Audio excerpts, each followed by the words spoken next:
good start for the London Spitfire. Florida with a couple good early kills here. Manhattan landing all the hooks this time. Follow-up does come through from the Spitfire. Florida all over this one. The Spitfire take flight. To Vic doing tons of damage right now. That was a masterclass from the Spitfire, and they bring it home in style. Welcome back to Los Angeles. It's the Overwatch League regular season, and I'm your host, Chris Puckett. This day is going to be great. If you watch Stage 1, well, our top 3 teams from our first set of matches back in action here today. And to bring you all of the games, we brought in the great roommates of Reinforce and young Joshua here, a.k.a. Sideshow, as well as Zoe back with us once again. First of all, how's everyone's placements matches going? You guys doing okay? I went 0 some kind of joke. So. How am I supposed to play with this on my hand? You're a healer. Console? You'll figure it out.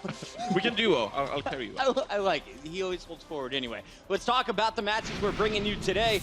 Zoe, we got to look at these overall standings, and you'll notice New York, Houston, and the Spitfire all still top 5, but this Philadelphia Fusion squad in 6th place could be moving upwards. They really could, and I mean, Houston and the Fusion both have been looking unstoppable in Stage 2 so far, whereas the top runner at the moment, NYXL, seem to struggle a little bit, so I do expect some change up in those standings. Looking forward to seeing what we'll get out of Philadelphia. They're right behind Seoul there in our Stage 2 standings. Also, keep in mind, London needs a big day. They're at 0 in terms of map differential. They're looking for the 4-0 as they go up against the Florida Mayhem. But really, I think all eyes are on that 6 p.m. match, the Outlaws versus the Fusion. That will be our second match of the day. But we get into it right now with our first squad.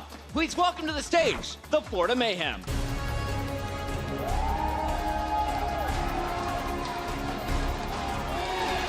Choo-choo!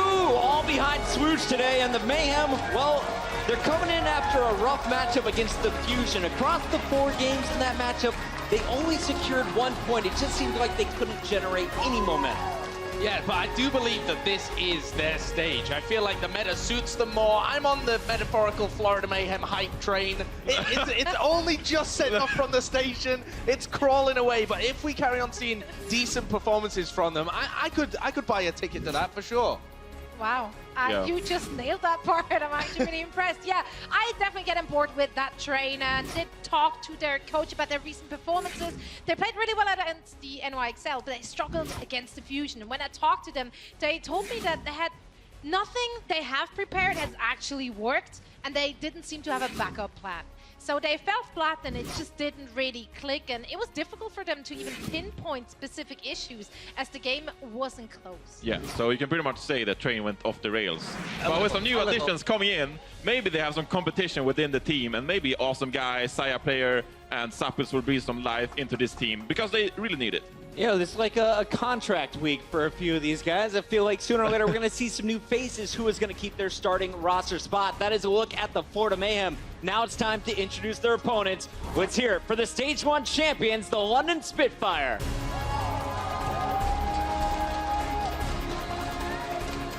London offloading a few of the players to kick off Stage 2. Rascal went over to Dallas. You saw Fissure on the Gladiators. And this squad, well, they've had one of the toughest starts to Stage 2. They went Game 5 against Houston in the loss, but ended up bouncing back, beating New York XL in a Game 5. That's true, but what you have to remember is NYXL didn't have Arc, their main caller, one of their main supports. They were playing with Mano over on the support. So for me, London, they have kind of eased their way in. They've wiggled past NYXL. It didn't pose as much of a challenge. I've yet to still see the peaks from this team. Yeah, they need to find some consistency moving forward, because I believe this is their kind of meta as well. You know, they don't have to rely on the Mercy. They can get the wins based on profit and birdering. So in many ways, I'm looking out for this team to gain some consistency and get their wins. Yeah, the coach Bishop told me that the wins over NYXL all come down to the honest effort and confidence in their own strategies. And as you said, this could be their meta. They're 2 players down, so they can't run those internal scrims anymore, but they are getting confident with everything which is happening. You'll notice here, Birdring on the bench to open this one up. Hureg is going to be in the starting lineup for the Spitfire. And speaking of the squad, we mentioned already, they took home the $100,000 bonus at the end of Stage 1. They took the crown for Stage 1. But if you look at the standings now, they're 5th in the overall standings, 8th in the Stage 2 standings. So how good is this team right now in the new meta?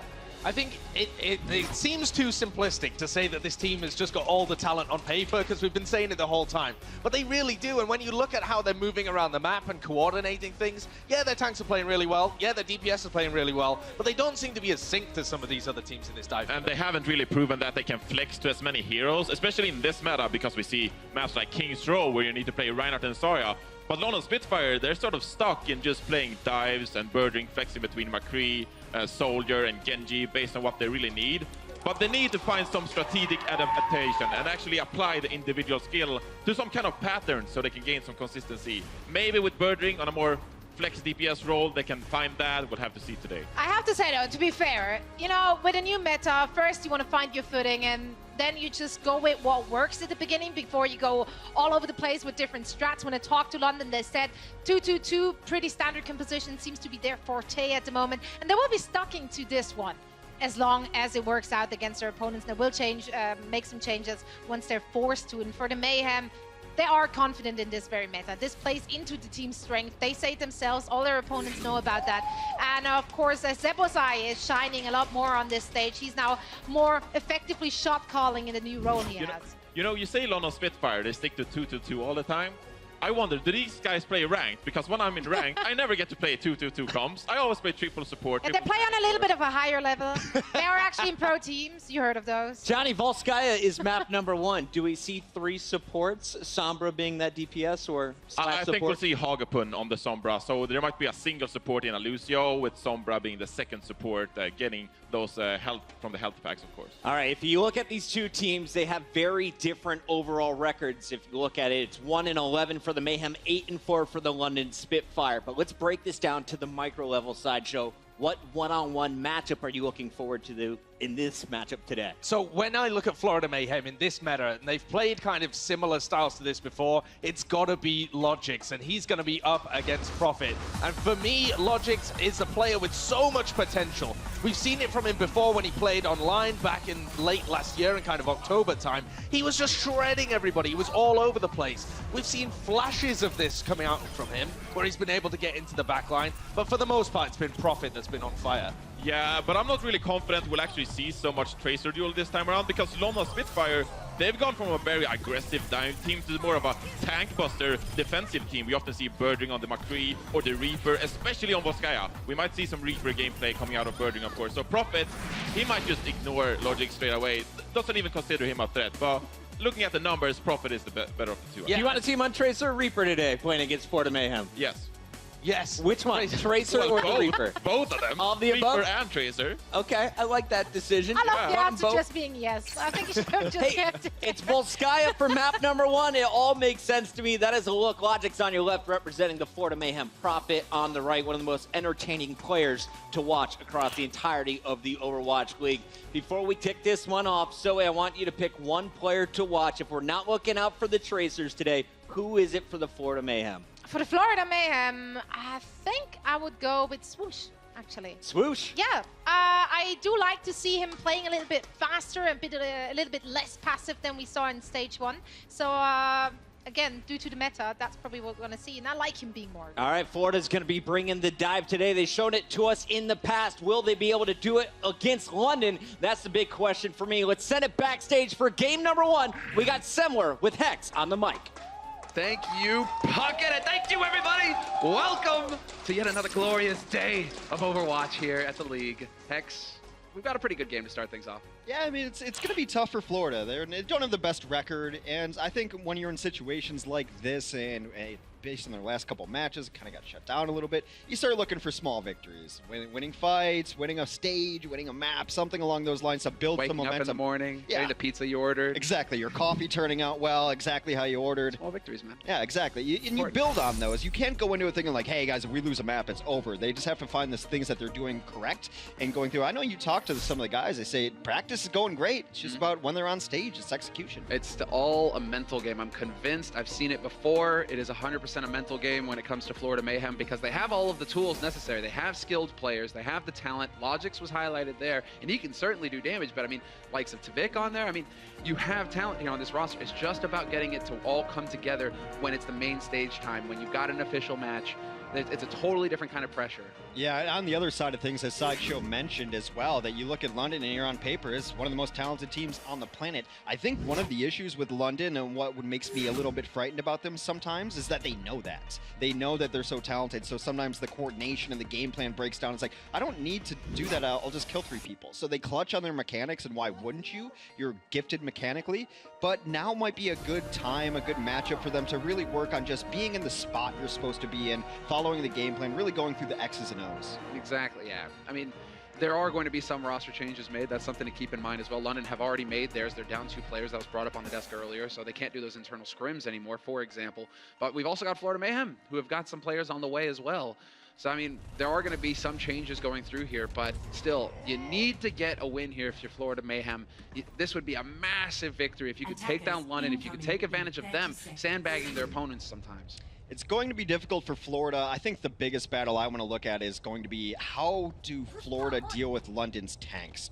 For my money, it's the best frontline tank team in the game because Gesture, I think, is the best tank in the league, and I think Wuyall gets overlooked tragically often enough, but I think his diva is insane, and they work so well together. It's like a Cho'Gall situation. It's like one hero. It's the London tank. It's the London tank, and well, countdown is over. Let's get into the action. 4 minutes for Florida Mayhem to do some damage here and pick up this first point, point A.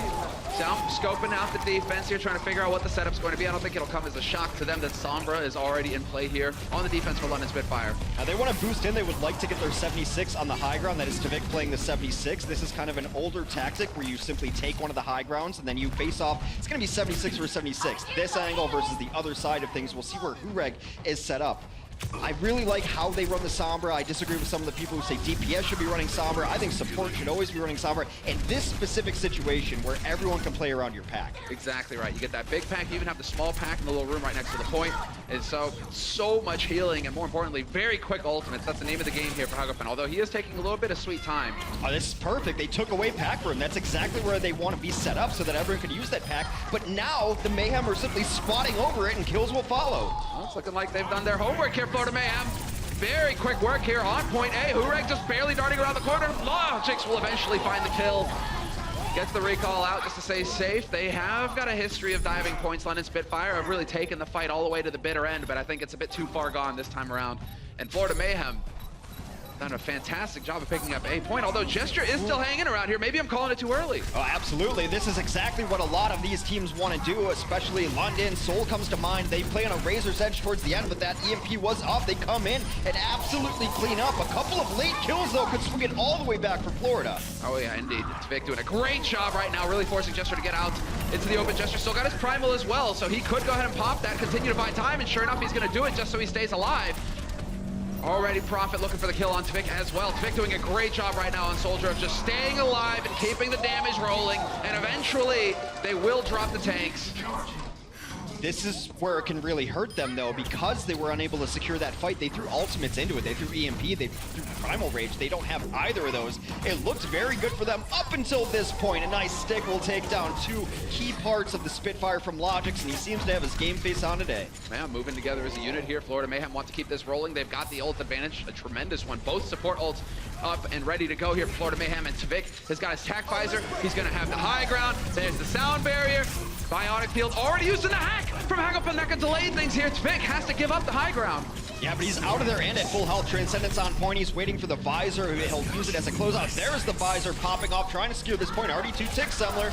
Oh, fantastic work. Now the tanks can get out, although Hagopan will get caught.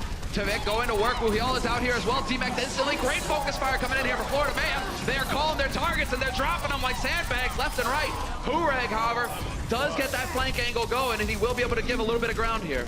A couple of kills, although Florida still has designs on this point. 3v3, that is a huge kill from Zupe. EMP comes down, though, going to make it very difficult for Tvik to even retreat. He's a Helix, but has to get out. Very good first push, though, on the snowball mechanic from Florida, but now London's had time to reset. However, EMP is still a whiles away. Yeah, good long while away, and if Florida know what's good for them, they're not going to do poke damage here. Well, let's clear. It's a percentage away. A while would be a stretch when talking about Sombra's EMP. Charges very fast. If Florida's smart here, they will not do any chip damage. You don't want to do chip damage against a team trying to build a Sombra ult. You take 1 HP down, then you go get a pack, it charges Sombra's ult up a little bit. So you want to just be going in with burst damage, trying to take a convincing fight.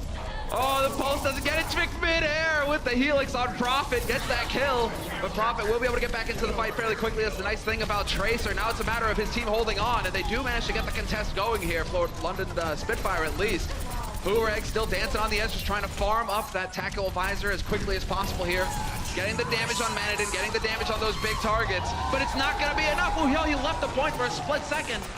And that's all Florida needed. I love what Florida did there on their first attack, and their attack on the second point as well. That's a little bit of a curveball, just positioning-wise from Florida. They come in over the top, and yeah, taking away pack room from Sombra, easier said than done. They just simply walked in and bullied them. London played a little bit tentatively there. Even though they have the extra damage of Sombra on support, they didn't really go after the fight. And then I really loved how they set up on point 2, where they go all the way around, up over top. They come in from a different angle. Maybe London's not expecting it, they're not used to it, and that changes everything. Where your tank's going to position there, then your DPS have to get behind the tank. So a curveball there that London wasn't really ready for, and a very good offense from Florida. Yeah, impressive stuff. 4 minutes in the time bank. That's very quick work here on Volskaya, where teams can really get that delay going on point B. And so, well, London, what are you going to have for us here to kick things off on offense? Minute left before we begin. Definitely not expecting to see Prophet lock in the Hanzo. It's cute. That would be fun. I'd enjoy it. You know, Hanzo's okay-ish on some of these points just to get vision. And then there's that little window on the very first choke. But the problem is at the pro level, you don't necessarily see people holding first doorway, as you will often see in other kind of game modes. It's generally going to be about ledges, and then oftentimes you'll just bull rush right in, right down the gut. So no one really holds that main choke right by, I believe that's a garbage truck, dump truck, something like that, right up front. I mean, maybe there's doing some construction around here, you know? You gotta cart the dirt off. They're building robots. Yeah, they're constructing robots. Maybe there's some buildings going out, Tex. I don't know. They're practice buildings for the robots to crush. Exactly. Like, look at the size of those things. How do they get around town without leveling half of it? Godzilla would love this city. Offensively, it seems like they want to come out with a Widow here. That's the same spot I was talking about. A Widow can also abuse that as a Hanzo can. The right window there to the right. They're just actually going to drop down, take a little peek, maybe go all the way back. Yeah, Hureg doesn't like what he sees. He's back to spawn. He doesn't realize, well, they aren't going to be holding open, and so that's going to make it difficult for him to get any shots off with the Widow. Decides to change it up. Well, they're going to be holding pack room, and they don't necessarily have shield tanks, so he could have taken the opposing high ground, but right now they're going to deny him entry. I think if they would have seen that Widow, they would have rotated on it immediately. So it's a nice switch. He's going to go to a McCree instead, able to do a little more medium range damage. And into the pack room we go. Hureg will find the first kill on Logix. That's fantastic work. Logic's out of the fight. He's definitely done some work for them on the offense with Florida Mayhem. Him being gone is definitely going to hurt things. Hureg, however, has to give ground. Not going to be able to re-up either on his HP, but that big kill on Zupe, that would have been it. No pack for him there. He still goes to town. Now this Diva is out in no man's land. Be surprised if they're able to stay in the mech. Meanwhile, Zeba goes down, Zvik down. That is a very swift first point for the London Spitfire. And it all starts actually with that kill onto the Tracer. You just don't have to worry about attack angles anymore. Tracer's biggest job is not only killing supports, but distracting everybody else. That you don't have the backline pressure. They can all just shoot at what's in front of them, and Hureg pretty good at that. That is kind of what he's supposed to do. Hit headshots, but I'm glad they were watching him because I always enjoy McCree play. Not gonna hit the flash. McCree with the flashbang, great counter for Sombra. Unfortunately for him, he doesn't get the timing right. Zupe's able to back out of dodge, and so we will have the EMP in play here for Florida Mayhem. See when he decides to commit Zupe and really shut down this first push. They're gonna wait. It should be EMP in it. Excuse me, actually, he goes down right away. Hureg up top. I think they wanted to get the shields off on the tanks below. The bubble had just burst. They want to set up the Deadeye from the high ground there to at least zone out and start getting a little percentage. This fight not over yet, though, as Logix takes a dip into the icy waters of Volskaya. Yeah, they're finding kills. We will have the self-destruct getting chucked out there by Manatson, but Gesture pounds him into the ground, and now it's Zupe on the point. The Angry Monkey gonna go in here. They're making progress finally, although the contest should be possible. Will they allow one tick? Yes. Not quite enough in this fight to be able to delay it further, and so 3 ticks nearly here for London Spitfire. Look at this alt bank, though. The self-destruct comes out first. Will end up making swoosh out in no man's land. Hureg's able to get in with the Deadeye, and now London is trying to cash in on all their ultimate abilities. A blade comes out for Tavik, but he's got no dash. He's got no targets. That is definitely not the target he wants to be running into. Point blank headshot, that's not going to be good enough. Closer will take him out. And so Prophet still here, goes for the stick, perfect strength on to Manitin. No remake possible for Florida Mayhem. And London Spitfire, they've done their job. It's just a matter of time. Zupe goes for the EMP, the desperation play, hoping to buy more time. Twig with the Doomfist, not long for this world. Well, they are delaying things, but they're so staggered that it's just not going to happen for Florida. London Spitfire a minute faster on the second point. It's very difficult to play defense on Volskaya. It's kind of reminiscent of old times where you see 6v6 on Volskaya as far as scores finally go down. A lot of offense going to be coming through here. Volskaya first is so hard to hold. London did commit a lot towards their first defense of Volskaya, so I think they want to be a little more all-in on it. But this is kind of par for the course when you have Sombra's on it. If she doesn't hit the EMP or your team's unable to follow up, then you're kind of running with a 5-man team so far with the current iteration of Sombra.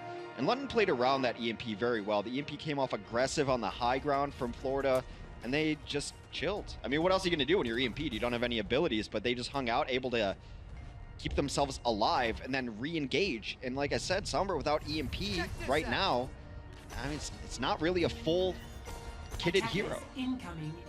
Oh, look at this change coming in here from London. Do you see a Sombra? I don't see a Sombra. First point. I guess they got rolled over a bit too quickly by Florida on the first time around on the offense, so they decided to change things up here. London Spitfire going for a bit more of the divey approach.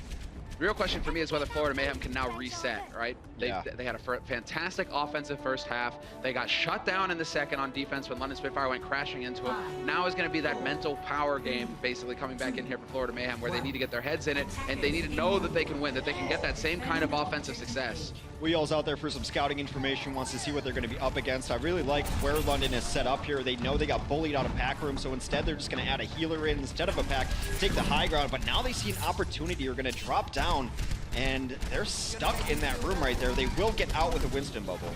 Yeah, Winston Bubble's going to get eaten up immediately, though. And so Hureg already looking for the long game here, looking to change up his position exactly so he can get an angle on that balcony. Tvik kind of peeking forward, only just now going to be able to get out here. And just barely dodges the helix. That was a close one. They've switched sides here. It's that Soldier 76 battle on opposing sides of the chasm there. Another rotation will come in for Florida. They've been so tricky with it. Winston goes in alone though. Where's his diva to help him? Switch is gone. Yeah, and Tvik gets pounded as well. Pancakes by Gesture, and this is going to be the cleanup for Florida Mayhem. Everybody off the side. Wuhyo with the knock on Zupe, but everybody else just deciding to go for the reset. No time wasted. Half of a reset. You know, if your friends jump off a bridge, would you? Yes, in Overwatch, that is the correct answer. You definitely jump off the bridge and join your friends in the drink over the side there. And so a really nice, quick adjustment from London to know Sombra didn't work. We got walked in on pack room. Let's just ignore that pack room. You know what also heals? Zenyatta. Let's just throw him up there with Hureg. And then they can work on having the same sightlines for targets so that Discord and the rifle are going to hit the same thing. That's the big thing, man. When you have that Discord in place, Swoosh, no wonder he drops like a sack. I mean, you're just going to get eaten up in the room now. Hagafun with the trance. Well done keeping all of his teammates alive. He even dodges, eats that pulse bomb. He doesn't care. He's involved. Swoosh, however, wins the duel versus Gesture in the meantime. Still a chance for Tvik now on the point, making progress. Wuhyo has to come out here and try and challenge, but he's got 4 targets just beating him in the face. Tvik is absolutely cleaning up. Logic still doing work in the back line as well, and this first point Volskaya is over. However, a much stronger defense for London this time around than the last time. We know anything about London, it's always still possible they'll come back into this. I don't think they will. Last time it was very close to them getting snowballed because they committed ultimates to their very first defense. They would rather have a more fair fight on this second defense now. A little over 2 minutes on the clock. Yeah, not making the same mistake twice. Now they have the 4 ults. The self-destruct over the top. That could get dicey. There's the sound barrier, hoping for Florida Mayhem to keep their teammates alive a little bit longer. That Zeppa side just committing to it, but Hureg on the high ground reigns supreme. He has the tac visor. He's going to work. Swoosh is gone. That should pretty much grind this push to a halt. I didn't see what happened to Manitin early there. No, I guess he was still alive. I don't like that Swoosh and Manitin seem to be on 2 different pages here. It's not even the same book, not even the same series. Swoosh is going down very early. He went down to a tactical visor across the map. If Manitin's there and has defense matrix up, or at least his body with armor on it, then perhaps Swoosh lives and they can get out or maybe re-engage there. But that's twice now in the last little bit that Florida Mayhem's tanks have been a little too far apart.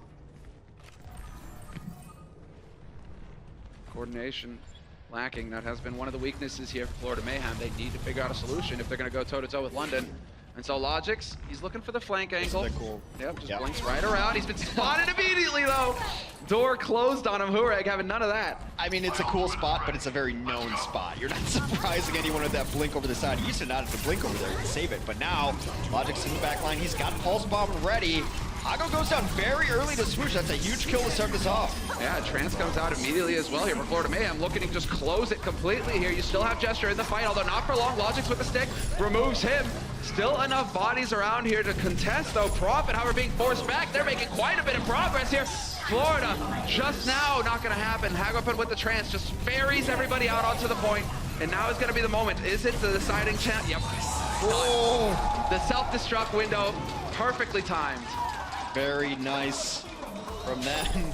I mean, with it being London, formerly Cloud9, I have a pretty good guess of what people are thinking right now. However, it's not always a team making a mistake getting off the point. What are you going to do? There's a self-destruct, you have nothing to block it. You don't have a body to block it. You don't have Transcend anymore to get into sight lines or anything like that. You don't have a Winston bubble to contain it in the dome over top. So we'll see exactly what Florida were talking about when they took point A.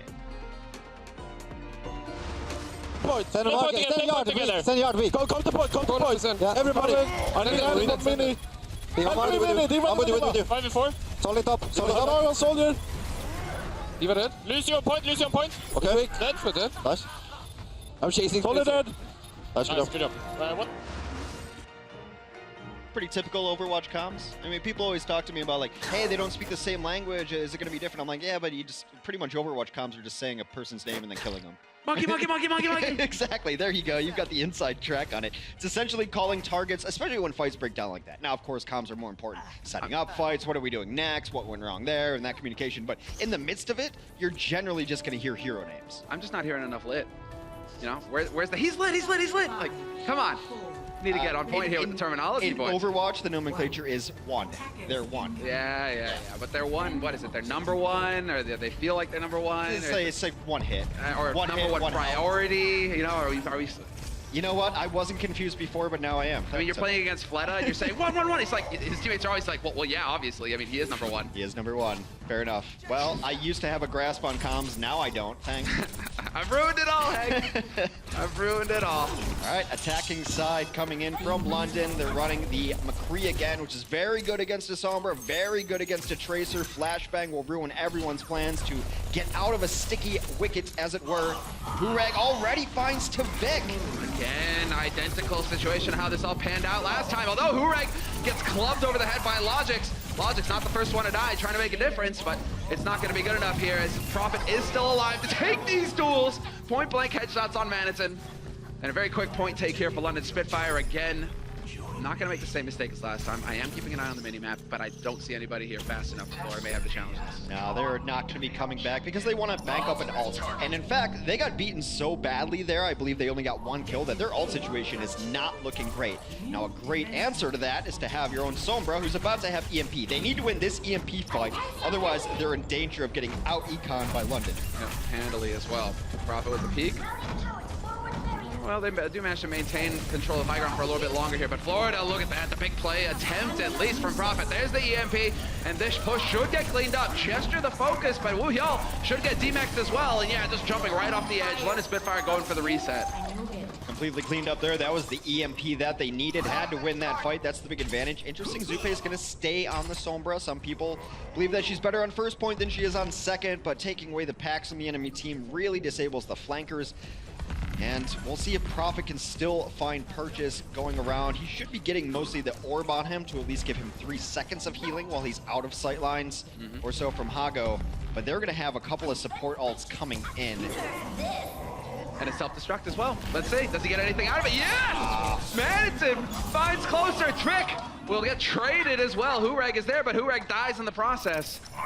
Must have had his boost on cooldown there, because Lucio's generally will not die to a self-destruct that is as telegraphed as that one had been. Hurag now off of the Cowboy onto the Grim Reaper of Reaper himself, trying to close out this last point. I believe with a Reaper on this, they're going to get aggressive and just make them fight on the point. You don't want to have to worry about flanks, you don't want to worry about distance damage. You want to get on there, make them come to you, and then chuck some Hellfire shotguns in their face. Sure, and you don't care about EMP with the Reaper either. You're doing so much damage. you can make it work anyway. Logix has still got his pulse, but he's on high. Just plinking targets left and right. Hurek on the point. Vic as well with the Dragon Blade. We'll see when he decides to go for it as he gets batted around. Already, just not letting go. Jester really wants Vic. Florida did not fall for that trap. That's exactly what they did. They wanted to fight on the point. You open it up with your Winston. He's not even really dropping a bubble, which is a dead tell that he's about to Primal Rage. You know that's coming. When a Winston comes in alone, you're like, what is this? Is this a gift? No, he just knows that he can't die. 1,000 HP from the Primal Rage. You follow that up with a Zenyatta. But Florida said, that's fine, you guys can fight on the point. We like our high ground here. Absolutely cut them apart. We're able to segment off parts of the London Spitfire. Hago going down first. Hago go down again because EMP deletes Zenyatta. Wow, that aggression. Taking the fight to him. I love to see it. This is another reset. More time burnt off the clock here for London Spitfire. This is actually a tactic that a lot of teams will use with a Sombra to get out there and fight out in the open areas. That way a tank can't drop a shield, no one can run away, everyone's out in the open. And especially when you're running a Sombra with a Genji and a Tracer, with no abilities for the other team, you're just gonna pick them off as they try to retreat. That's right, bro. They might be starting to feel a bit of pressure here, London Spitfire. They have the ults to work with, however. So we'll see if they can make them count, because really right now it is starting to get down to the edge. Sebasai barely hanging in there. He eventually gets caught by Prophet. Pulse Bomb just too good. Manatson dancing on the edge as well, gets D-Mech. They don't have to worry about him, and this is the big cleanup coming in now for London Spitfire. They have succeeded in breaking this defense. Although Logix has something to say about it, that could be the turning point. If they play this patient, get in there. There are no heals now for London Spitfire. That's the best Pulse Bomb you could have possibly imagined right there, taking out both supports. However, one tick now permanently on the board. Reaper doesn't necessarily need that much support. Vampiric shotguns he's got. EMP goes down, and somehow Zupe gets out of it alive, and Florida will hold on here. Super sick. Logix doing work. The delay kill of Wuyal. Be sure to connect that stat. Nicely done, Logix. Gets that final blow. Every percentage matters there, so you get a little bit closer to your Pulse Bomb. Logix shows you what he can do with this Pulse Bomb. The Pulse Bomb play has been great from both of these Tracers so far. Prophet has this great knack for zoning Pulse Bombs. Logix doesn't bother with it, just sticks them. Yeah, there is an art to Logix. Watching him stick Pulse Bombs is a joy. But now, you hear the music.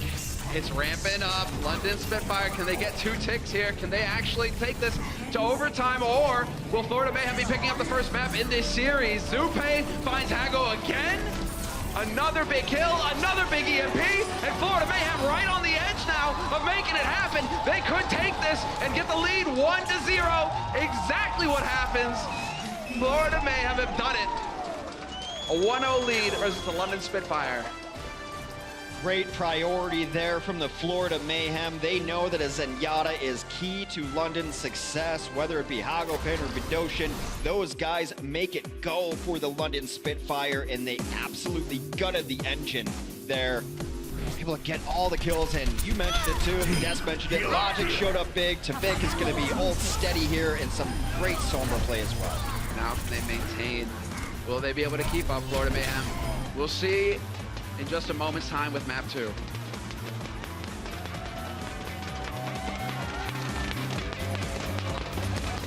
The Overwatch League is brought to you by Intel, the official computer processor of the Overwatch League. T-Mobile, America's best unlimited network. And by Omen by HP, the official PC and display of the Overwatch League.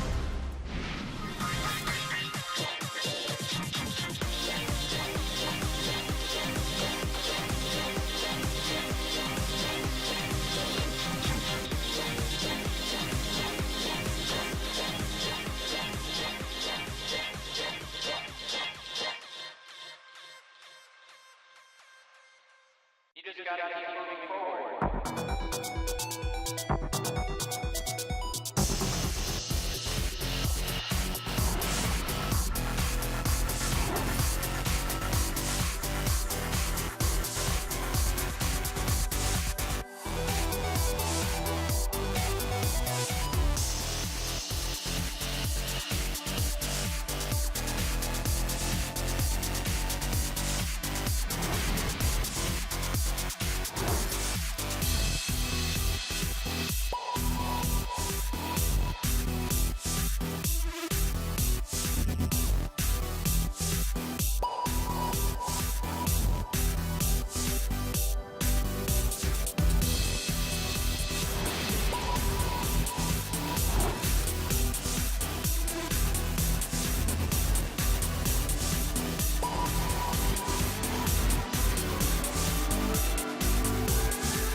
One of the biggest differences for the Florida Mayhem recently has been Logix.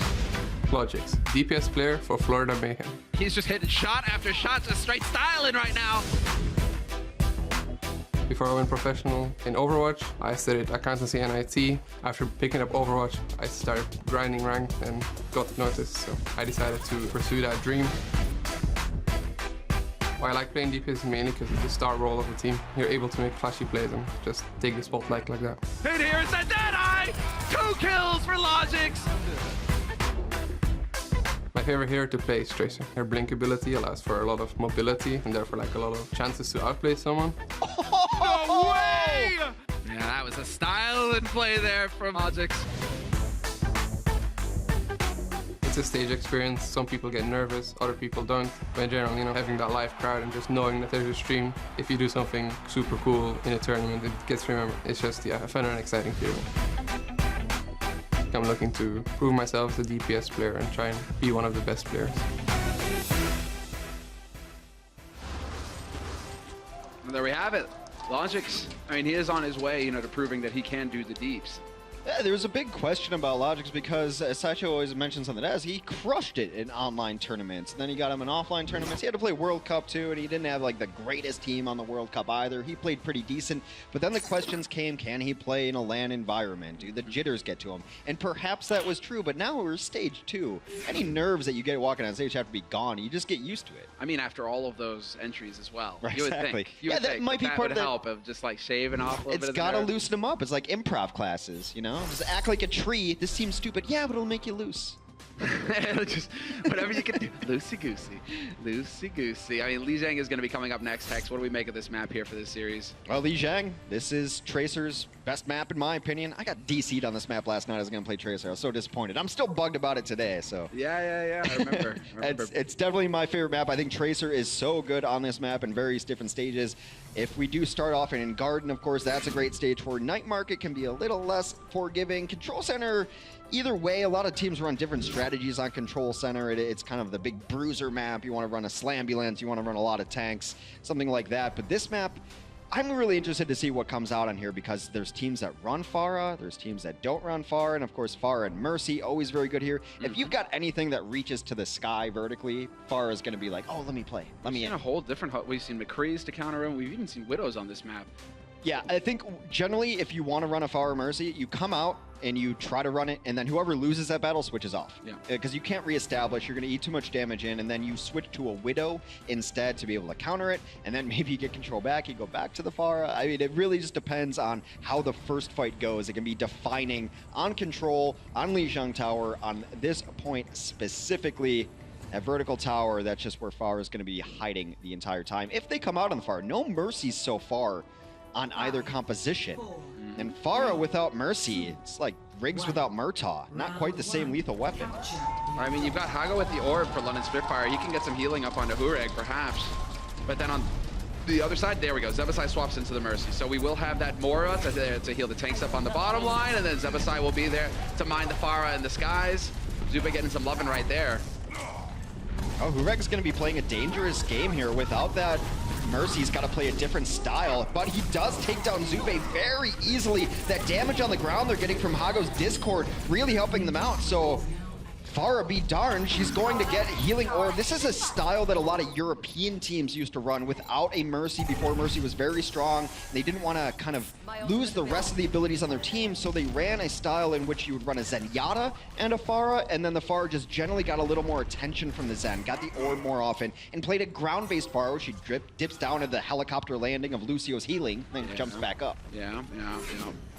I mean, with the orb, I mean, it can work. It's just not having that Mercy. You have to worry about the ferry around. Right now, we're seeing that at Zebasai. Coalescence has been used here by Zupe. No time wasted at all. Trying to pave the way, open it up with the Lighthouse. Not going to see it, though. They lose it as Florida Mayhem don't really get too much out of that play. Keeping an eye on things. Closer wins the duel versus Logix, interestingly enough. Jester dropping dangerously low, but he is getting topped up. And it looks like London Spitfire will continue to hold on this point. Prophet stuck Zupe there, and he was keeping track of the cooldowns. No escape for Zupe, of course. Moira can just shift out of that. Able to go into the Wraith form and be unaffected by things stuck to her. London in a great spot right now. This is a map mode that they've kind of turned it around. They used to struggle really heavily on control, Oasis specifically, but they've had good showings on Lijiang recently, especially, you know, they beat New York on it a couple times to, you know, win stage 1. No big deal. No big deal. No biggie. No biggie. Oh, there we go. Tvik point blank, and there we go. The counter barrage from on high, way out in the open though, and Hureg won't be able to make it out in time. Only getting the trade on Tvik. Zebasai, in fact, getting the kill on Hureg. Still, however, if you're losing your backline in the process, that's not going to be too good. Wu Hyul will take down Zupe, and so some healing lost. Wu Hyul could even drop the self-destruct here to try and buy a little bit more time as well. Yeah, but he knows that Gesture's still alive too, so he's just going to wait. He's going to get there on the point. However, it is flipped over. Will get the self-destruct kill onto Logix, which is a little bit interesting. Must have been out of cooldowns there again. Gesture continues to stay alive and do work on this point. He popped Primal Rage. They're going to take this back quickly. Good, and Wu Hyul just doing Wu Hyul things, man. He is staying alive forever. There's a contest, doing the damage. Assassin Diva ready to go to work. Tvik has swapped out as well. Enough of the fair play. Going for the soldier, and there's Prophet. Butt of the pistol to the face. Logix didn't even see it coming. They're going to bring this back. They've actually just been sending people in one by one in the old pinball strategy of launch one ball in there, wait. It doesn't matter. You don't need to win this fight. As long as you're contesting, you're getting points on your percentage. You do have to worry about feeding ultimates at a certain point where you're just sending bodies in. London nearing a couple of crucial ultimates. They're going to have their support ults up for the next fight, both of them. Zupe transcends Zebo. No way he gets sound barrier in the rest of the stage. Yeah, he's a ways off of that sound barrier, unless they can get a whole lot of healing going into the tanks. You're right. And so this is going to be one valuable transcendence. Prophet looking for an angle. Did somebody get batted off the side there? I believe it was Zebo. Yeah, Zebo got knocked off by the concussion blast over the top. He had to try to get in there. How does that feel, Lucio? You do it to all the people all the time. Lucio's usually the one knocking people off the bridge. Unable to find purchase with those rollerblades off the edge. Unable to skate back up. London takes stage 1. You can say it. You can use the cliche, Hex. Taste of your own medicine. Have you heard this song before? A little bit of a beat of his own music right there. There we go. Well, that was quick work coming in here from London. Prophet looking a bit more happy with how things have been going. I mean, they are down 1-0 in this series right now. London Spitfire lost the first one 4-3, but they are now looking fairly good moving into the second map. Hureg, will he stick with the Sombra? I really like what they did with the Pharah there, actually, to start it off. They had him just kind of sitting out far away, just throwing rockets down onto people. Wasn't bothering with a Pharah v Pharah, because that's a fight you're never going to win when the other one has a Mercy. Just contributing to the damage, making the ground fight so much easier. And then they switch off it, and they had all the extra damage from their Zen. I don't think London wants to run compositions without a Zenyatta. They've got the players to play it. Yeah, and the added damage from Zenyatta as well could be a difference maker. Now Hureg, we're going to get to follow him on his merry way as he goes and hacks all the packs. And well, you can say, Wu Hyul looking to pick that up. It looks like he got robbed, but it'll respawn so quickly, he could potentially get back over there to continue charging that ult up for Hureg. Although Hureg is still frightfully low on the EMP. He's only at 26%. It's such a small thing, but because that pack wasn't there, he was at low health, was unable to re-engage, and they end up giving up this first point for absolutely free. Wu Hyul will end up dying in the end. Closer is going to go off of the edge to try to join his friend. It's in full reset mode right now. They would like to not give any more percentage over. That's why people jump off edges in Overwatch if you're kind of new to the game. Any damage done to your hero will give the other team ultimate ability charge, so sometimes the best option is just to take a leap of faith. Yeah, regroup with the team. Move back in together. You're going to be able to make it through the choke point, it looks like, and they are going for the wrap, and so it will be Swoosh on the Rhine, hoping to hold it. Tvik from on high, pretty much like great position for him. He's just loving life right now. It's really brutal to try to deal with this. They don't really have high ground heroes. They're going to have to send maybe a Diva up there. Transcend's going to go down on the point. EMP ready and launched immediately. Oh, buddy. Tyre can find something. He finds Gesture, who was up there trying to deal with them. Thought for a second he'd be able to get into the back line there with that trance wearing off, but not the case. Prophet, however, will find Zebasai stick there. Hureg on the back, assassinates Manitin. And now we've got Tvik in the thick of things here, just chucking out nades, but not for long. This could be the turning point here for London Spitfire. Start making some progress on this point. Swoosh gets overwhelmed. Just too many enemies for him to handle. and they will flip it in the end, London Spitfire, and this has got to be Hureg feeling a bit happier about the situation because now they can start getting control of those packs once again. That's a really tough decision for Tvik up there because he's getting pressured by Gesture, who's around the corner, and Tvik is channeling his tire right then. Does he kill Gesture to keep himself alive to continue to do damage in the fight, or does he martyr himself and go to the back line, let himself die up top? So it's one of those choices. Obviously, he made the choice that the tire was going to come back and save him, but he didn't last long enough that fight to have a bigger impact afterwards. Yeah. Wasn't quite able to do it. Prophet so low, and there's the recall. You thought he'd done it. You thought he'd gone over the edge. No. Prophet still in this fight. Hagopun will take down Zebasai as well. Maniton nearly fully on charged on the energy. Gets run over by Wuhyal, the drive-by. Get out. He was hacked, so there was absolutely nothing he could do. No Graviton was able to come off. Now, the other side of EMP and Hack is that the other team, when they can't use their ultimate abilities, are able to save their ultimate abilities very, very well. Florida sitting on a beautiful bank of ultimates. Most importantly are those giant tank ultimates, which can win you fights. Grav and Shatter up. I do believe that you should always open with Shatter. That way, the next time a grab comes through, you can charge Shatter again by letting Ryan swing through it. Yeah, certain order to things. Just got to be careful, but he did have the primal, so he will be able to get in. There's the Earth Shatter getting chucked out by Swoosh. Not a whole lot coming of it, though, however, for him. Unfortunately, we still have the sound barrier in play here for London Spitfire, but it's not going to matter. Logix and Swoosh doing the damage. EMP comes through here for Hureg as well, trying to turn things around, but it's just not going to be enough. They did a great job of sticking together, Florida Mayhem, and finding those kills. That's an EMP that they might want to have back should they end up losing this fight, which it does seem by all indications that they will, because they only need to win one more fight. At 86%, you can come in and win that fight. An EMP into self-destruct can absolutely wipe a point. This one a little bit more difficult because of the architecture. You see these nooks and crannies on the sides of things where people can hide away. But EMP into self-destruct is still a terrifying combination of ultimates to work with, and now no EMP. However, EMP is EMP. They might be able to get another. Yeah, I mean, they could still get the charge pretty quickly here. Tvik, Deadeye again trying to hang in the back line. Nearly takes a volley to the face. That was quick. Tvik, oh, he will get sniped by Hago in the end. The volley connects. Tvik is gone. No Deadeye for this next fight. Might be the opening here for London Spitfire to flip this back their way. We're into overtime. 99% for Florida Mayhem. And this time around, Swoosh does connect with the Earth Shatter, but again, gets overwhelmed. They lost both their supports. I think he had a difficult time tracking that self-destruct because his Lucio was left out in the cold. That's more than once that Lucios have died to self-destructs, uncharacteristic so far in this set. And now they just have to ult to get back onto the point. Zebo there first. That's not going to be enough. Coalescence could bring this back, asking a lot of that Moira, though. Yeah, not quite enough there. It does wear off in the end. Hureg has gone to no EMP. That might make the difference, although he can get back into the fight pretty damn quick. Wuhyal once again with a drive-by on Maniton, but Logix is there to try and bring it back.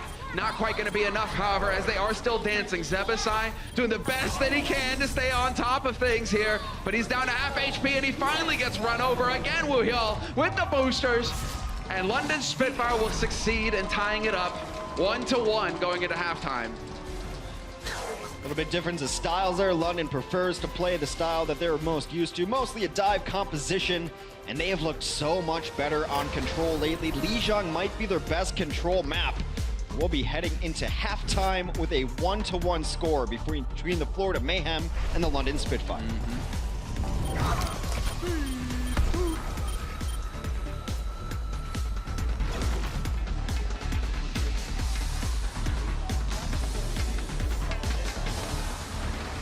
The Overwatch League is brought to you by Omen by HP, the official PC and display of the Overwatch League. Intel, the official computer processor of the Overwatch League. And by T-Mobile, America's best unlimited network.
The Florida Mayhem take Volskaya thanks to a perfectly timed Diva ultimate by Manitin, and we're all tied up 1 apiece at the half. London Spitfire answering back in game number 2, but at halftime, it's all tied up. So let's talk about how we got here. We've got Sideshow, we've got Reinforce once again, and Reinforce, you said coming in, this could be a much better match than a lot of people are expecting. You're expecting big things out of Florida Mayhem, and already they're showing us some stuff. Yeah, I think they have a lot more time to actually deal with things, considering London is more of a passive team. And also when you have Hureg on the lineup instead of Birdring, I'm a bit curious what they're trying to experiment with here. We'll talk a little bit about the teams and the players that are in the mix, but first I want to point out something interesting. And as you've noticed in Stage 2, we've got 8 new maps for you. Volskaya Industries was map number 1. And in this new meta, it seems Sombra is always in the mix. So, Johnny, walk us through, what are we about to look at? It seems like London Spitfire had a pretty solid answer the first time around for the Sombra. Yeah, well, it's just a neat play coming out of London Spitfire. A nice rotation coming out to shut down the Sombra on the Florida Mayhem side. So we're actually going to see a huge rotation flanking around point A on Volskaya. Hureg gets a kill onto Logix, and they just take over this room with the hacked Mega, of course, which is Suppe. So Suppe on the Sombra, he can't actually charge any Sombra EMP towards his ultimate, because London Spitfire, they just decide this room is ours, and we're going to fight from here. And there's 2 basic ways that you play against a Sombra. If you come up against one in your ranked queues, one is to take control of the health pack room like that. The other is just to dive very aggressively before they get the EMP up. So you see a lot of teams play the Genji Tracer. They run very aggressively in. But if you're playing a slower composition with a Soldier or a McCree, you want to take control of that health pack room and deny them the ability to build up the EMP. So what's the secret here if I'm going back and playing in my ladder games tonight? Do I try and go through the room on the right? Do I just speed around it closer to the point? What's the optimal route to flank a Sombra? Well, you can go through the route, which is towards point B, and flank up the stairs. I think that is the best way. It's the safest way, because you don't really allow your opponent to actually dive on you as you make the rotation itself. So flank around with some Lucio speed boost. The speed boost is really helpful, especially in that situation. So I do recommend it. And I'm going to be honest, Puckett, when we're looking towards your rank games later on, Sombra's changed, so you don't even need to take control of the health pack room. She can't generate ultimates from there, but it's still really useful because it gives a lot of utility, right? The health pack spawn way. It's a good reminder. Remember, everybody, here in Stage 2, we were playing on the previous patch with the Mercy and Junkrat nerfs. It'll be this way all the way until we get into Stage number 3. Let's talk about Florida Mayhem, though, because this is the big surprise. We've been waiting after they got demolished by the Philadelphia Fusion. I was worried for this squad. Today, they showed up big, and it was on the back of their DPS early on. You saw Zuppe going off with the Sombra as well, but I've been so impressed by the Logix man that we highlighted before this match on Tracer. He was making huge plays, whether it was with those pulse pistols or pulling out the pulse bomb. I mean, he just looks better overall, right? And same goes for Tick. Both of the DPS on the side of Florida Mayhem, both are turning up today, and it's really showing. They're taking the game to London Spitfire, something we really didn't expect, Sideshow. Yes, and Logix is playing a very individual kind of playstyle. He had 22 final blows across Volskaya compared to only 10 from Profit when they were playing the same amount of Tracer overall. But they still had a roughly even kind of eliminations. It's just that Logix is finishing all of the kills, and Profit's just adding his damage in and letting kind of either Gesture or somebody else actually finish the blows. Johnny, we know that Logix is going to be running Tracer most likely moving forward. What do you want to see from Tavik in the second half? He showed us a little bit of Soldier as well as his Genji. I prefer the Genji, actually, because when you're playing dive versus a team like London, which are kind of defensive,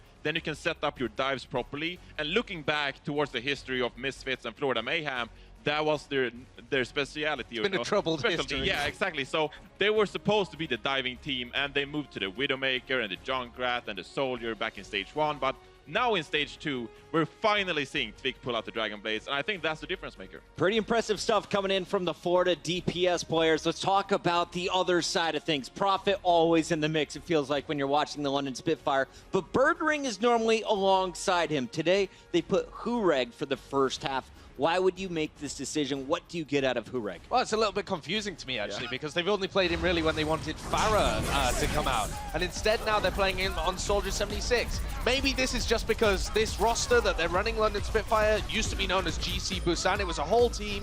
They were really good at Volskaya, so maybe they think, yeah, just throw them all in, see how it works when they're all together. Yeah. But you can also play the Sombra. Maybe that's something that Birdring isn't that familiar with. Yeah, I mean, it makes sense on Lijiang because they play the Farah, of course, on Lijiang. But then on Volskaya, I mean, I don't want to give anything away from, or, you know, Hurek deserves some credit, but Birdring is one of a kind. He was the stage 1 MVP in the finals, of course, so it doesn't make an awful lot of sense, I have to say. Yeah, we're a little bit confused here on the desk, but clearly London and their coaches know something. But you have to remember, coming in, London had that 0 map differential. They were at the even line.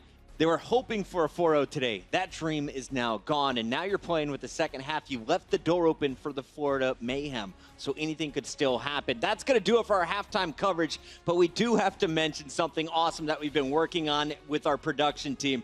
You've catch the social studies episodes, and we got a new one for you today. Last week, London went to Game 5 twice. Our cameras were behind the scenes capturing all of the action. We caught the highs, we caught the lows, and it's here right now in this week's edition of Social Studies. A big battle here in our top 4. Houston versus London, the rematch again. Here comes London as they take the stage. They were so fun to watch during that championship run. 14 games played on the final day. All these awesome people come out to support.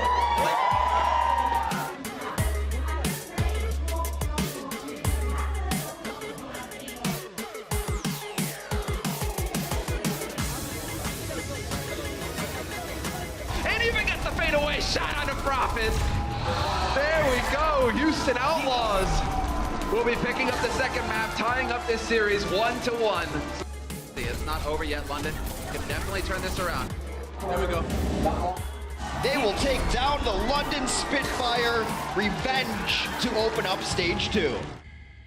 London says they want to create a gap between themselves and the rest of the 11 teams in the Overwatch League. Are they even the best team right now? They just lost yesterday. 우리 잘하는 거 전진 수비 해도 된다. 할 수 있다.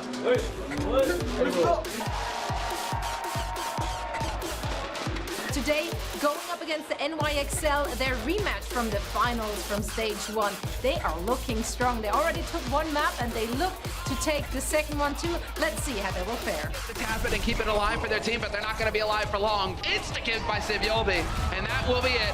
New York XL will tie up the series 1-1. 너무 긴장이 안 돼서 흥분해볼게요. 만약에 상대가 거기서 상대가 뛰었을 때 그냥 초월 쓰고 상대 만약에 점프해서 물렸잖아? 초월 쓰고 무시하고 가버리자 그냥. 재밌게 하면 된다 얘들아. 재밌게 괜찮아 뭐 재밌게 해야지.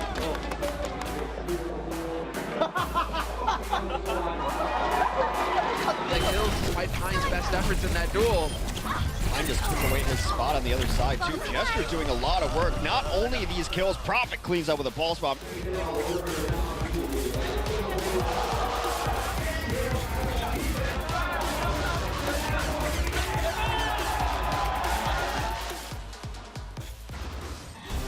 The Overwatch League is brought to you by Toyota. Let's go places.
The London Spitfire and the Florida Mayhem are all tied up 1-1 in this match where Sombra has been so essential.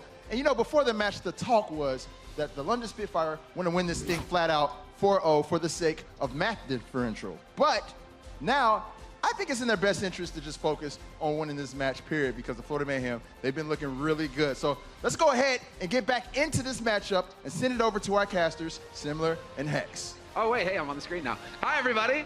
So, you know, I was getting in the mood, getting the flow going. You're doing something, whatever you want. I'm not sure what it was. But point being, yes, you're right, Malik. It is definitely, you know, a good thing to win. You know, it's kind of a good thing, you know, to like wake up in the morning. It's, I'm gonna win today, right? London, that's what it's all about right now. Yeah, Miami or Florida. I'm gonna do that all season. I promise. I will call them Miami forever. It's my fault. They are the Florida Mayhem.